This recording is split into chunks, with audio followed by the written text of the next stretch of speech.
माथेरान शहरात पिसाळलेल्या भटक्या श्वानाने अक्षरशः दहशत निर्माण केली आहे. पंचवटी नगर, संत रोहिदास नगर, पंचशील नगर आणि वाल्मिक नगर परिसरात या श्वानाने समोर येणाऱ्या नागरिकांवर हल्ले करत 5 जणांना चावा घेतला. यात ट्युशनला जाणाऱ्या एका लहान विद्यार्थ्यासह पर्यटकांच्या कुटुंबातील एका चिमुरडीचाही समावेश आहे. घटनेची माहिती मिळताच माथेरान नगर परिषदेकडून श्वानाला पकडण्यासाठी सफाई कर्मचारी पाठविण्यात आले.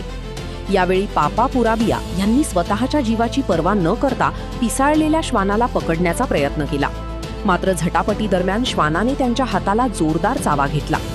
जखमी अवस्थेतही त्यांनी श्वानाला सोडले नाही. अखेर इतर कर्मचाऱ्यांच्या मदतीने श्वानाला पकडण्यात यश आले. जखमी कर्मचाऱ्यावर प्रथम बीजे हॉस्पिटलमध्ये उपचार करण्यात आले असून पुढील उपचारासाठी त्यांना कर्जत उपजिल्हा रुग्णालयात हलविण्यात आले आहे. सध्या त्यांची प्रकृती स्थिर असल्याची माहिती मिळत आहे. दरम्यान प्रशिक्षित कर्मचारी न पाठवल्याने नागरिकांकडून नगर परिषदेवर नाराजी व्यक्त केली जात आहे.